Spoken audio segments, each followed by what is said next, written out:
Okay, today I would like to share you a special title Build Your Life When Everything Falls to Zero ទាំងអស់គ្នាថ្ងៃនេះខ្ញុំចង់ចែករំលែកវីដេអូលើកទឹកចិត្តជាពិសេសអ្នកដែលកំពុងតែមានជីវិតធ្លាក់ដល់ចំណុច0ជីវិតដែលលំបាកជីវិតដែល stress ស្មុគស្មាញដែលលែងមានតម្លៃសម្រាប់សង្គមសម្រាប់គ្រួសារឬមួយក៏គេលេងរាប់អាននិយាយតែខ្លីប៉ុន្តែអ្វីក៏ដោយទាំងអស់គ្នាមិនត្រូវបាក់ទឹកចិត្តអស់កម្លាំងចិត្តទេត្រូវកសាងជីវិតឲ្យមានន័យរៀបចំផែនការជីវិតរៀបចំទម្លាប់ខ្លួនឯងវិន័យខ្លួនឯងនិងដាក់គោលដៅដើម្បីសម្រេចឲ្យបានត្រូវចងចាំថាជីវិតនៅលើโลกនេះមិនមែនជាការរស់នៅដោយងាយស្រួលរីករាយរហូតទេមានរោគមានទុក្ខនេះជាច្បាប់ធម្មជាតិពេលណាដែលយើងធ្លាក់ដល់0យើងត្រូវទទួលស្គាល់ខ្លួនឯងថាគឺគេមិនមករាប់អានយើងទេហេតុអីពីព្រោះយើងគ្មានលុយតែគ្មានលុយហើយគឺយើងបាត់បង់ឱកាសគ្មានអ្នកមករាប់អានភាគច្រើនកុំថាឡើយតែអ្នកដតីសំបីតែសាច់ញាតិបងប្អូនបង្កើតប្រពន្ធឬមួយក៏ប្តីខ្លួនឯងនេះក៏មើលងាយខ្លួនឯងដែរបាទ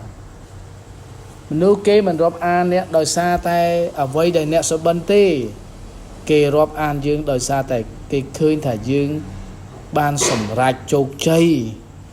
មានលទ្ធផលឲ្យគេឃើញ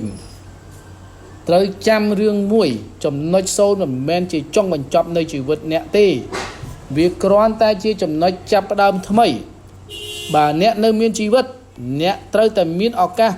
សាងសង់ឡើងវិញរៀបចំគំនិតថ្មីផែនការថ្មីតាំងចិត្តអ្វីដែលថ្មីដើម្បី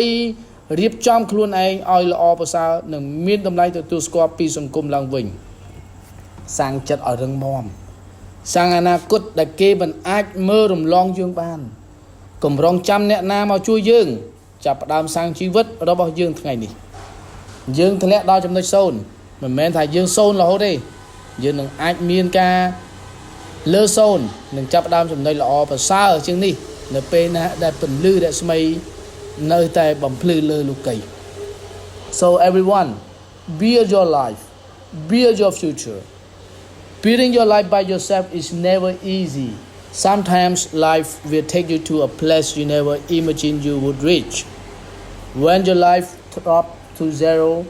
no money no opportunity no one comes to value you even your closest people may not understand you this is the reality of life people don't respect you for what you train they respect you for what you have achieved you have results but remember one thing zero is not the end it's just a new beginning if you are still alive you still have a chance to rebuild build yourself again build your strong mindset build a future that no one can ignore don't wait for anyone to save you start building your life today from zero to top of life build your life build your dream so everyone please fight for your terrible condition keep your strength move forward to chase your dream to make your dream come true